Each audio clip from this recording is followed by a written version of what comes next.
Hello and good morning, you two. How are you doing? I'm Morning, great. Arrow. Hi, Arrow. You guys, I mean, you're proving something that I've always lived by, and that is there are fans of movies and there are fans of Hollywood. And this book gives me that opportunity to be a fan of Hollywood because it's part of the building blocks of where we are today. It certainly is. That's a tremendous way of putting it. Yes, thank you. To get into this project, I mean, I can't imagine the stuff that you guys had to research. Lots and lots of it. How it came about. Why'd you start, Craig? I directed a film years ago called A Good Night to Die, which was a crime thriller, which premiered at the Tribeca Film Festival. And one of the executive producers was named Jeff Schenck. The family softened the name from Skank to Schenck for perhaps obvious reasons. And Jeff said to me over lunch one day, by the way, my two uncles were really founders of the studio system in Hollywood. And he captured my imagination. And I thought it was incredibly fascinating, and then dove into this very, very long, deep, dark rabbit hole. And I dragged Michael down with me. And lo and behold, many, many, many years later, we have this incredible, what I say is a love letter to folks who love cinema and the arts in general. Mm-hmm. Yeah, because that time period of Hollywood, I don't want to say it's long gone and forgotten because there's way too many streaming outfits out there that are letting us watch these old movies, but we don't know the story behind those cameras. That's right. And, to give you an idea of the power of the Schenck Brothers, Nick ran Loews, Inc., which owned MGM, so he was Louis B. Mayer's boss. And Joe ran 20th Century-Fox United Artists, so he was Darryl F. Zanuck's boss and Charlie Chaplin's boss. Joe invented the Academy Awards, and Nick was an early investor in Technicolor, which through his MGM got its greatest usage in 1939 twice. Once to show the burning of Atlanta in Gone with the Wind, and once in The Wizard of Oz to demonstrate that we weren't in Kansas anymore. See, it's that kind of stuff right there that the average person doesn't know, and that's why this book is so important, because we just assume it happened, but we don't know the decision makers that really cleared the path for it to happen. Yeah, it's so true, and it's interesting. I'm in the Producers Guild, and there was a panel once, and Terry Winter, who created Boardwalk Empire and was the lead writer on The Sopranos and wrote The Wolf of Wall Street, was one of the speakers.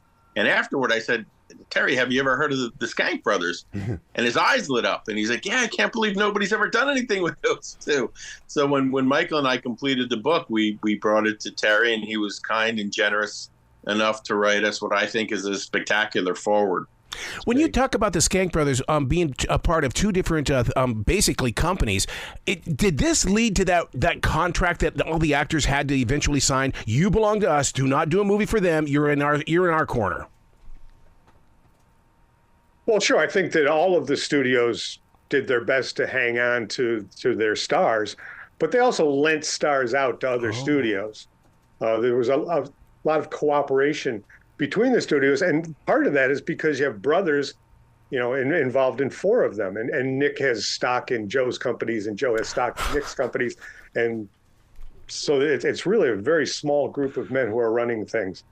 It was very difficult for smaller independent studios to get anything done, but the studios that had existed and were established worked well with one another. Yeah, to Michael's point, a lot of these guys came up together, which I thought was really fascinating, and it was really because of opportunity and vision. When they became involved in this industry, the movies were called flickers, and one of the arguments was people sit for an hour and a half and watch a movie, because it was very much novelty at the time when they got involved. It was, the waves, and it was train cars, and it was very much a stunt.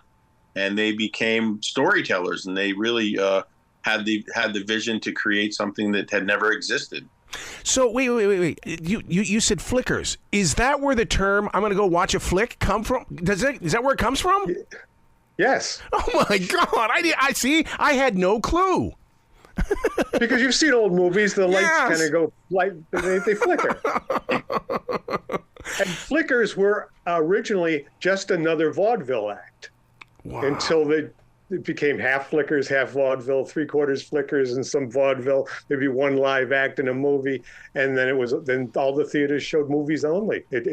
Movies killed vaudeville. Wow.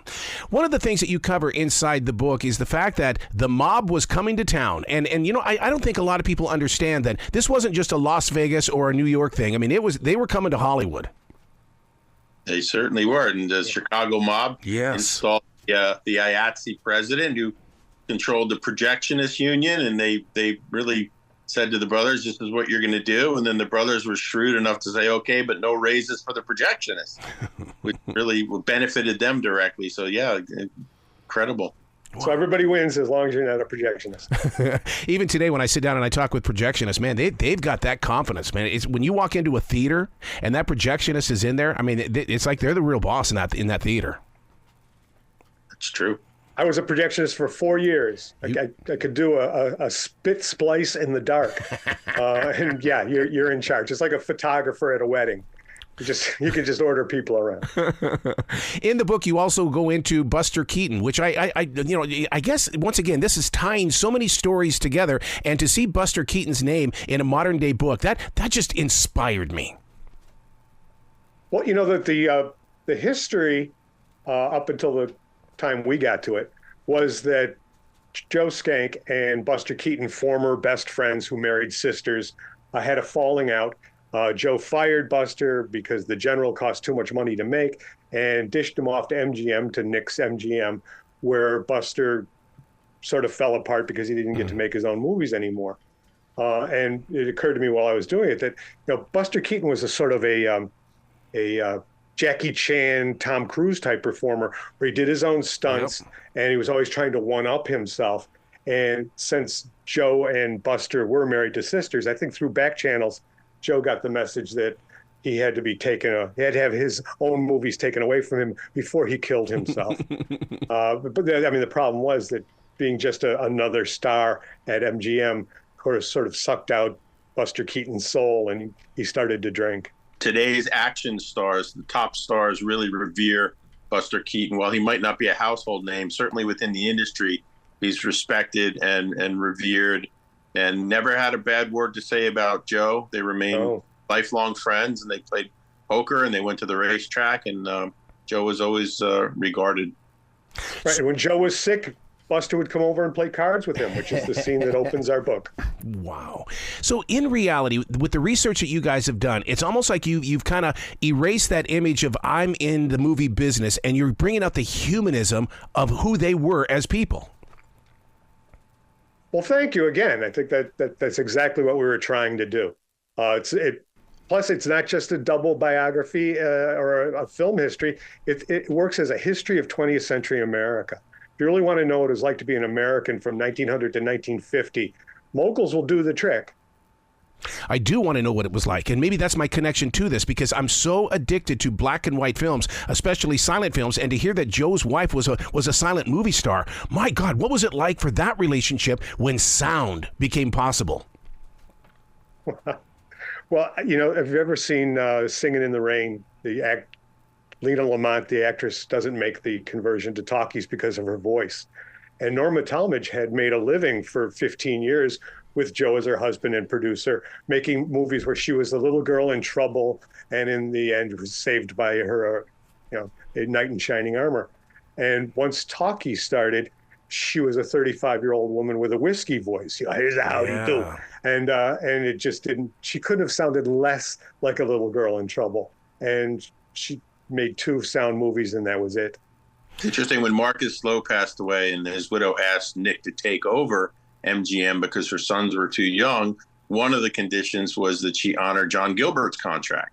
And as we know, John Gilbert's voice didn't fare too well. I love you, I love you, I love you. So that was also very interesting. And it's almost hinted upon in the film Babylon with Brad Pitt. Because you've gotten so close to Joe and Nicholas with this research and with the book, do you ever sit back and go, okay, if they were here today, how would they handle this situation we're in with AI technology? They would have been the kings of TikTok. Oh my God. I love that. well, for one thing, they would have had a huge publicity department making sure no one's afraid of AI. Yeah. AI is okay. Let AI into your house. The other thing is that nowadays people, back then you could control the messaging. They had guys like Eddie Mannix, who was the fixer, and if things went south, Eddie would show up before the police, and things were hush hush and covered up. I think nowadays they would have found it much more challenging to keep their privacy and their private lives, which was so imperative and important to them, under lid, so to speak. And to be fair, as old men, they were less visionary.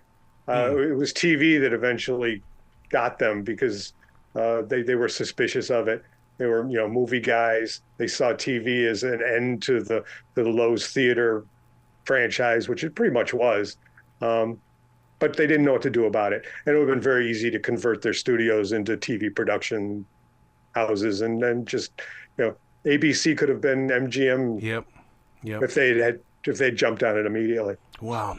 And to read about how they did they did business behind closed doors. I always thought that those people that ran those studios, it was always up front, and I'm the boss and this is what we're going to do. But to do it behind closed doors, I thought that was very interesting, and maybe some of us should go behind closed doors.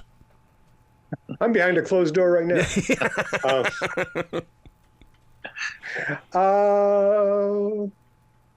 Maybe. I think to a certain degree, it's a level of deception. Yeah. America was supposed to believe that Louis B. Mayer ran MGM. America was supposed to believe that Darryl F. Zanuck ran 20th Century-Fox. The fact that there are a couple of mentions of the money people back east in the movies over the years, really not intended to inform the public of how it works. This book is intended to inform the public of how it works. Yeah. What's the backstory on Marilyn Monroe's journey through this? Because, I've always thought of her as being one of the great movie stars, but there's a story here. Well, before she was a movie star, as you say, she was kind of under the tutelage of Joe Schenck. They were very good friends. They were close. I think it's not definitive of their exact relationship, but she stayed in his pool house, and he had constructed a secret tunnel from the pool house to the main house to avoid paparazzis. And I think when she did become a movie star, she always spoke very lovingly of Uncle Joe. Yeah. Yes, he had a casting room in his mansion, and a tunnel that led out to her bungalow. And they became really good friends after Joe became too old to really use his casting room very much anymore. They remained friends. I think the casting couch has gotten a bad name over the years, and certainly a lot of movie producers are pigs. But Joe was not a pig, and he was very nice to the starlets he dated, and they all stayed his friends. Wow. The two of you with this book, of course, I'm screaming for, I need a 10-part series on Netflix. I want to know every bit of this. I want to see moving pictures. Are you guys working on something like this? Well, Aaron, we're hoping you become a producer, and then you give it on Netflix. Wow, that idea just occurred to me. What a great! We should make it into a mini series. Yeah, I think we're definitely having conversations with folks, and I think this would be a spectacular film, documentary, miniseries, all of the above. A movie to teach you about the movies. Yeah. Oh, see, but I'm a junkie like that. I've got to have that kind of stuff. But don't you think though that with this book you're showing us the wizard behind the curtain, which I love? Well, Aaron, I got to ask you one question. If in fact it was a feature film, who do you see as Nick and Joe? I've got to put Johnny Depp somewhere in there, and you know what? I would team him up with Tom Cruise. Wow. From your list. Two completely opposites, but yet they have that power. They have that staying power of trusting what they're going to bring to that storyline. Or Bradley Cooper. Bradley Cooper's another one of those guys. Love it. Yeah, absolutely. Wow. Who would you guys do? Well, I'd do Marilyn Monroe given my choice. Michael. But I'm bumped. Now, I have a friend I used to work with at Starlog. I have pegged for playing Joe Schenck, and so it's Frank Rosner is going to play Joe Schenck in my movie. Yeah. So then, as the authors of this book, do you do the trick that I do when it comes to writing stories, and you go out and you cut out pictures and say, all right, this is the person that this is going to be, and I envision this person, and when I write about them, this is who I'm going to see? Not in this case for me. I can't speak for Michael, but when I write a screenplay, I do have a vision board. But for this book, it was just mountains and mountains and mountains of information and trying to find people who were still alive, frankly, to speak to. Yeah, I can't say I didn't envision the story in movie terms, but I don't think I ever envisioned actors. I always envisioned the real people when I was writing. Yeah. Wow. So now, what's next? What is the next project you guys are going to jump on? I realize it's all about promoting this book, but it took years to get here. But now you have relinquished your passion and your drive to us. It belongs to us now. Well, we do not have a project that we're partnering on at the moment.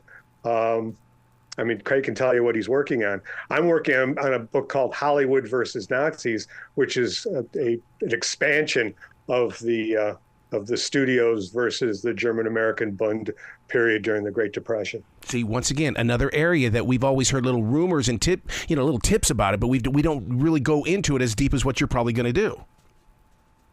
Right. Well, it was quite a concern. I mean, Hitler wanted Hollywood. He wanted to make it into his own propaganda machine.